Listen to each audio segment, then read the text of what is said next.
Hello and welcome to my studio journal. Now back in 2022, I started to redesign my home studio, shifting from software to hardware for the first time. What began as a few videos for some curious students soon became an ongoing unfiltered record.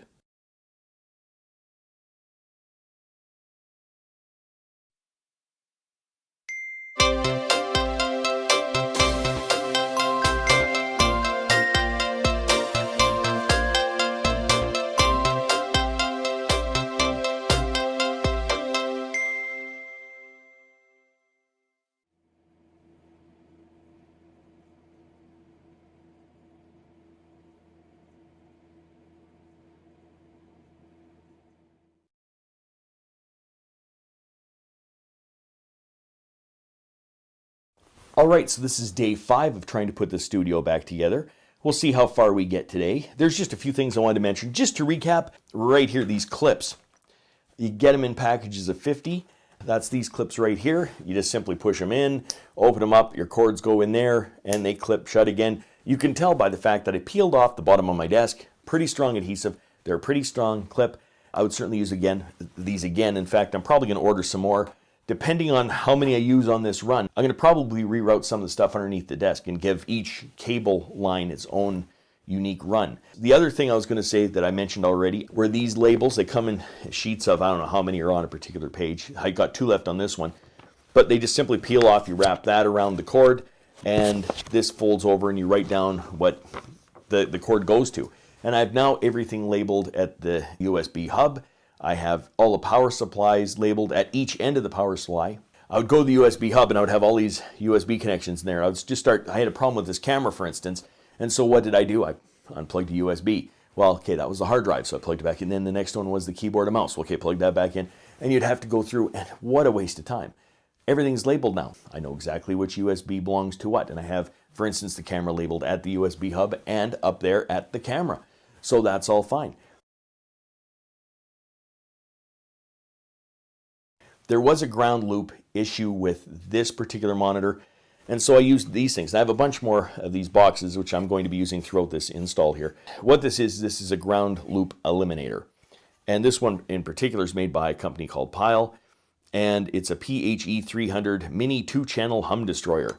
And if you have, for instance, a 1/4-inch jack goes in here, the ground loop is broken, and then the next is the output into either an audio system or into an instrument or however you have it set up. But right now, these things do work, and they do work pretty well. If you have a ground loop issue, these things will bring it down quite a bit.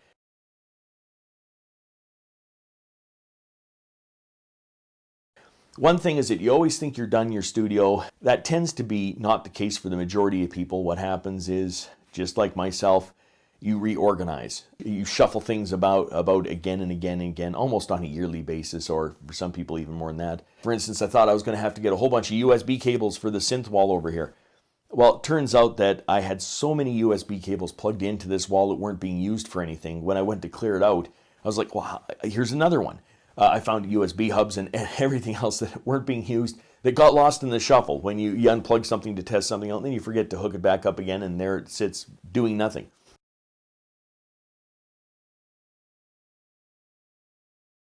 None of these other 2 walls have been set up before. So already I know the cables aren't going to be long enough. I don't know how I'm going to run the USB back and forth. I have cables that I've got to run from the desk, this desk over here, all the way over to the mixer, and from the mixer all the way to the switch here.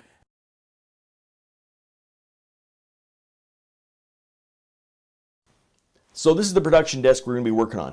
We have to hook up the speakers, plug in the keyboard, get this issue down here solved because it's not really attached to anything. Like, you can take the tray out. I was going to use some double-edged tape, which we actually got for this, but we have to try and run these cables somehow to this switch, and I'm not sure that these cables are going to be long enough there to do that, so we might have to run some extensions to try and get it to work. We have to hook up the lights that are underneath the desk, and also underneath the monitor. We've got to hook the monitor via HDMI to the computer to see if that cable length will run.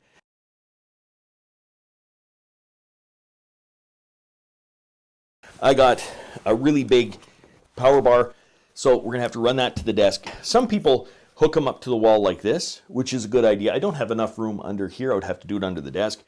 Other people have actually hooked it up underneath the desk like this. attaching it. Good thing is it keeps the dust out of the sockets and everything is up out of the way.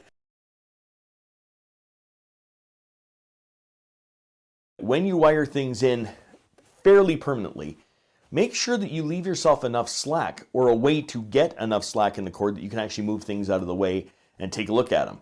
Because if this keyboard is wired in so tightly here that I can just reach the back of the button, turn the power on, but I can't see any of the jacks. I want to be able to, pull the keyboard out like this so I can take a look at it and see what I'm dealing with.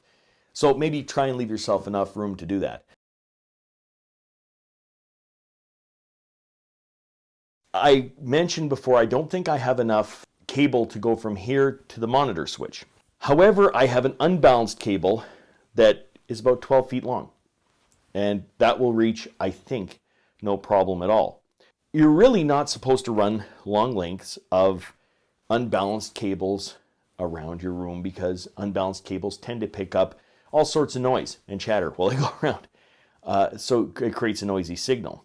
And I went to the Yamaha site and checked out the HS7 monitors. And it was talking about balanced connections and unbalanced connections. So it says, you can probably use an unbalanced connection if you go 1 or 2 meters, about 6 feet, something like this. The thing is, I'm running it a lot longer than 6 feet. So then I just wanted to confirm when I went to the Pile website about these little, hum destroyer boxes. It says it turns any unbalanced signal into a balanced signal, eliminating the hum. I plug this end into the actual monitors.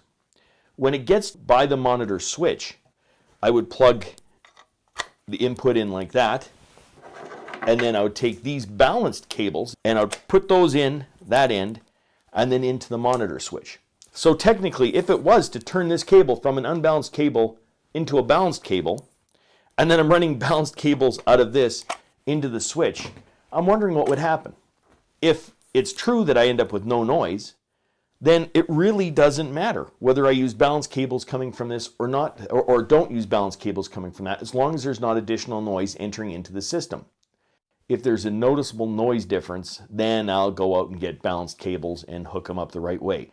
Otherwise, I'm just going to try it maybe this way first. Most of the time you try and do everything right. So I'm going to try and use what I have here, because otherwise I have these cables that are just kicking around for no apparent reason.